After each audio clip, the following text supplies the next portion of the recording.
The Red Bull Ring is a renowned motorsports circuit located in Spielberg, Austria. The circuit has a rich history that dates all the way back to 1969, where it was originally built, named as the Österreiching, or the Austrian Circuit. In 2004, this track unfortunately closed due to financial difficulties, but was later on purchased by Red Bull and underwent significant renovations. In about 2011, they reopened the track, and by 2014, they were racing Formula One races at the circuit. The track is surrounded by the stunning Styrian Mountains, which offer breathtaking views and a unique environment for both the drivers and spectators alike. The track is about 2.68 miles long and features 9 turns, many high-speed straights, sweeping corners, and is known for its significant elevation changes.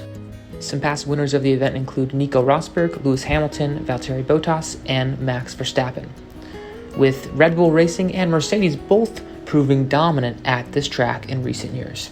Let's find out who will come up on top in this year's Austrian Grand Prix. Let's go racing. All right, how are you guys doing? Hope things are going well with you. I am in a different location today because I'm on vacation. I am in Texas, visiting family for the 4th of July, celebrating our nation, and it's been a good time. However, I've been away from home, away from my normal routines, and so it's been hard to keep up with everything, and I want to film a bunch of stuff, but I can't. And so spend some time here to talk about the Formula One race in Austria. And so firstly, this is a sprint weekend, so let's go ahead and talk about the sprint race that we had this weekend and how things went.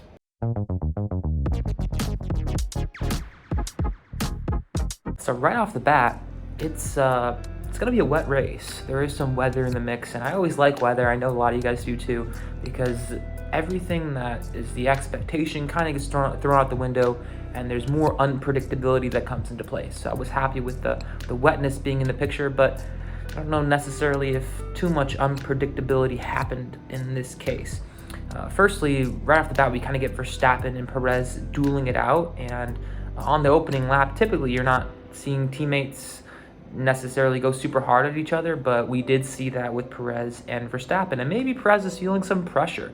He hasn't really been doing that well, and he's kind of been like the second son in a way, and with this whole Red Bull thing, and so he pushes him pretty hard, and Max gets a little bit frustrated. There was a little bit of an altercation later on after the race, but Perez gets Verstappen for like 2 corners, and then from there Verstappen just kind of takes it. But on that opening lap, we do see a lot of maybe some visibility issues for some people, but mainly I think people were struggling with slipping and sliding a little bit. And so really we see in that corner, the Aramco corner, we see a lot of people kind of check up and slide, and it's a big braking zone, and so it kind of piled up there a little bit.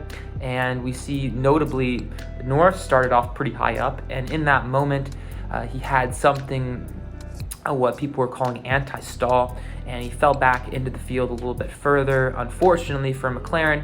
But really, I'm like, wait, hold on. We see Haas kind of in the mix, right? Showing a little bit of pace. Hulkenberg was able to qualify quite well, and so started up and was in the mix, fighting it up for that podium spot. And he ended up falling back a little bit, which is probably to the expectation. But Max was still frustrated with Sergio. He's like, man, he pushed me off. WTF, what the heck, man? But after all said and done in the opening laps, Max accumulates this very large lead. The real battle is for those podium spots. You see the Ferraris, you see the Haas, you see McLaren, you see the Mercedes kind of trying to fight for that spot. Even the Alpines are up there as well. And so who's going to take that podium spot? Who's going to get who's trying to fight for points? Top 8 gets points when it comes to these sprint races, and so that was kind of the fight here for this race. Ferrari starts to climb a little bit. We see Sainz kind of working up towards the top of the grid. Leclerc's getting racy kind of in the middle, trying to fight for points.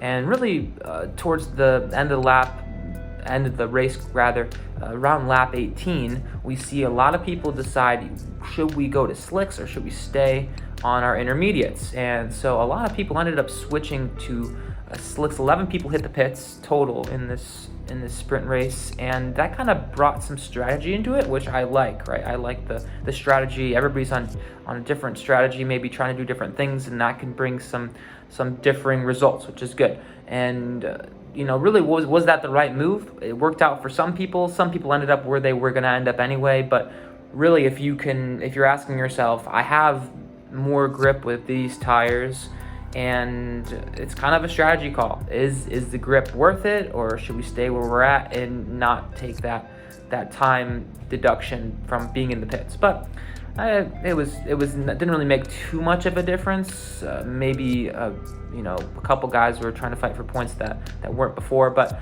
Mercedes struggled. McLaren could have done better. I'm asking myself, where's Alex Albon? I feel like he's been really good these past couple weeks. I'm like, where is he at? I mean, maybe he should be a little bit higher than he finished up in this sprint race. Maybe he'll do better come the actual race.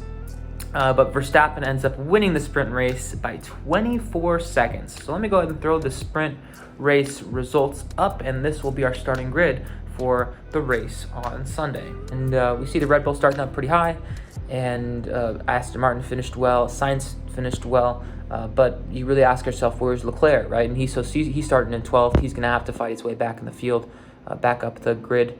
And then we see Hülkenberg starting off 6th. Then you're like, okay, well, Magnussen's 14th, so he's going to have to work his way up. Maybe he can have a little bit of pace. Ocon is starting 7th, and we have Gasly starting 15th. So another kind of, I guess you could make that comparison where we have a driver that's doing really well and a driver that's kind of struggling. And I think a lot of teams are dealing with that relationship there. And so hopefully maybe Gasly's going to be a climber come Sunday.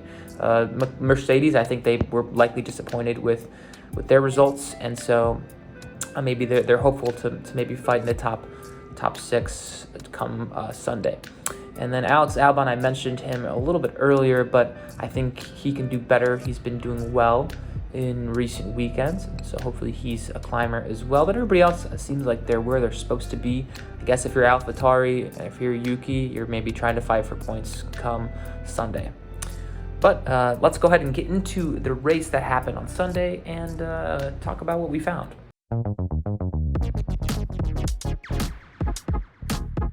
All right, so the race start. Let's talk about the race. Firstly, this is going to be a dry race. Unlike yesterday or Saturday's sprint race, there is no weather in the mix, which is unfortunate, but at the same time, it's just a normal race. And so on the start, a lot of people kind of get off the track in turn 1 and get a little bit wide.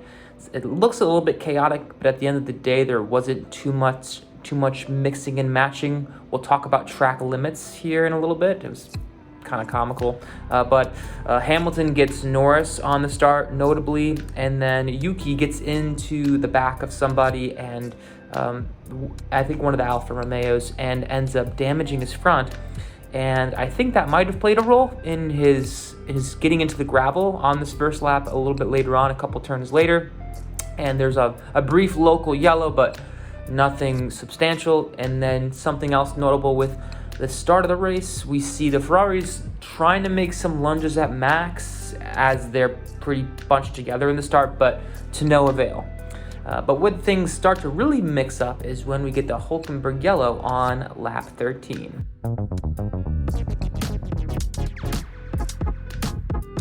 So unfortunately, Hülkenberg has some engine issues, and with Haas showing some pace throughout the weekend, I'm sure this is unfortunate for the Haas team, and they're probably quite upset about this, but his engine starts smoking, and he ends up pulling off to the side and retires the race, unfortunately. But the yellow gives people to dive into the pits, and fortunately for Ferrari and a couple other teams, they're able to time this out in such a way that they can really gain an advantage from pitting under this virtual safety car.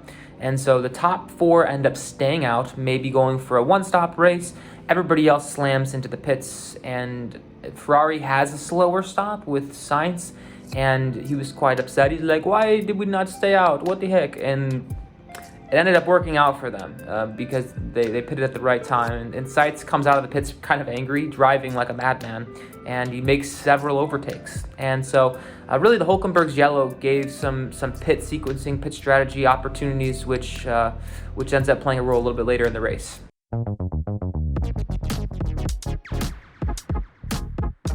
And so eventually Max pits in on lap 25, and when he pits, the provisional leaders end up being Leclerc and then Sainz, kind of a Ferrari 1-2 punch there.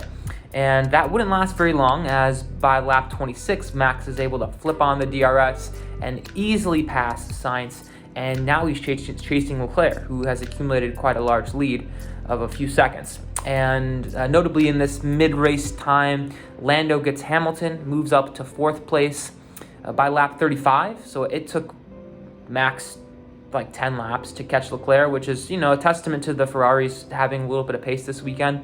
And Max ends up getting him on lap 35 and kind of just takes it away from there. De Vries notably runs Magnussen off the road into the gravel, which gives De Vries a penalty, his first of a couple. And then once we kind of get to this settling point in this mid part of the race, you do see Perez start to make some ground, and he's really trying to chase a podium finish, right? And so Perez is fighting the Aston Martins, and he's getting through the Ferraris, and so Perez and Sainz have a great battle. It gets to about lap 59, and ultimately Perez gets the position, but Sainz is able to hold off one of the Red Bulls for several laps, which was a really cool fight that we haven't really seen frequently throughout the season. And so that's kind of the notable things in the mid-race. And now let's talk about something known as track limitations.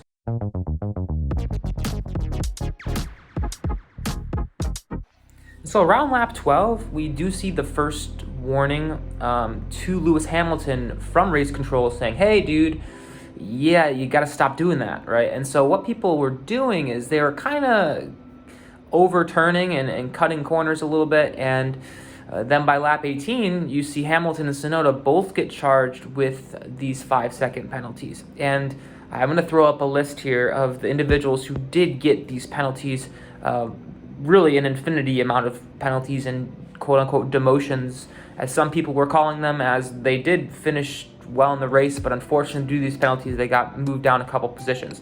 So Carlos Sainz ended up getting 10 seconds worth of penalties. Lewis Hamilton got 10 seconds worth of penalties. Pierre Gasly, 10 seconds. Alex Albon, 10 seconds.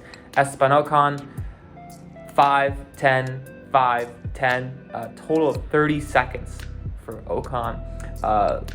Logan Sargent, 10-second penalty. Nick De Vries, 10-second penalty. And then another 5-second penalty, so a total of 15 seconds of penalties for De Vries. And we talked about the one earlier. And then Yuki just got 5 seconds worth of a penalty. But what do I think about this whole track limit thing? Honestly, I have to kind of give credit to race control for keeping the rules the same. Though this does look really silly that people have accumulated all of these penalties at the end of the race. It's kind of, you may watch the race and like maybe a new fan watches the race and like, wow, that's so awesome. Like this guy finished 3rd or this guy finished 5th, and then they won't even ever know maybe that some of these people got penalties and ended up not finishing as high up as they may have seemed to have finished.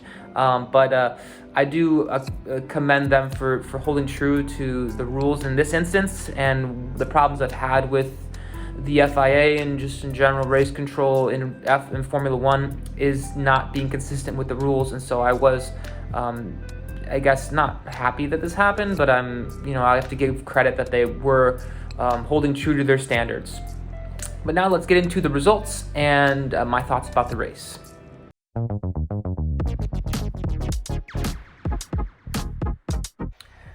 So here we see Max Verstappen getting his 5th win in a row, so props to him. And we see Charles Leclerc kind of keeping the momentum he had in his past race or so. Ferrari's looked a little bit better, and so good for them on finishing up on the podium. And then we see Sergio Perez able to climb and claw his way back from the middle of the field and get a podium. Then we see Lando Norris kind of bumping up here to 4th place, and he had a great weekend, and he has had some good weekends the past couple weekends, and so hopefully McLaren's able to make things stick. It makes you ask yourself, where the heck is Piastri? But we'll talk about that later. Fernando ends up bumping up to 5th place due to Sainz's penalty, and so Sainz is able, for Fernando, really, we've gotten used to him being on the podium and competing for podiums, and I wouldn't say competing for wins, but being in the mix. And I feel like the past couple weekends he hasn't really been there. So I don't know what happened. Maybe some upgrades other teams made have passed them up, or maybe they made a change and it hasn't worked out. Hopefully they're able to figure that out. But he ends up in 5th place. And then, as I mentioned, Carlos Sainz gets demoted. He was in 4th, and then he gets moved all the way back to 6th place.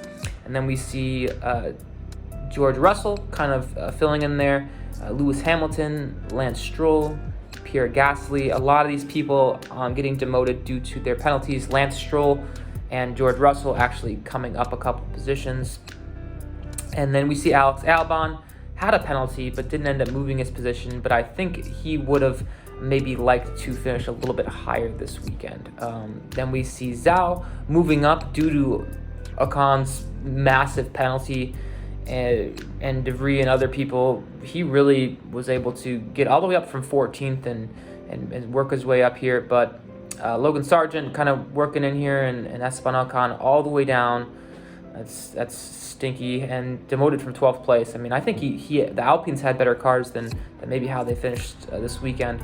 Valtteri Bottas, Piastri, De Vries, and Magnussen and Tsunoda kind of rounding out the last few spots. And then notably Nico Hülkenberg getting a DNF. But what did I think about the race? I thought the race was all right.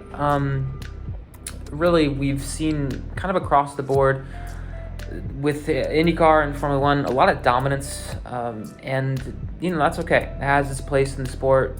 Just when it comes to Formula One, 5 races in a row is a lot. I mean, it's a lot of dominance, and so I'm getting a little bit eager for somebody else to hold up that first place trophy here in Formula One. I did find this weekend to be fun with the sprint race. The weather made a very good change of pace, and whenever there's weather, I can tip my hat to that and be like, you know what, no, it isn't that bad. It was okay. And so it was nice to see some new faces kind of peeking their way up here. We see Norris and Leclerc working their way up in the top few spots here. And so what did you think of the race? Let me know in the comments below. And then if you'd like to see more motorsports content, go ahead and subscribe and like the video, and hope to see you guys around. Have a great week. See you later.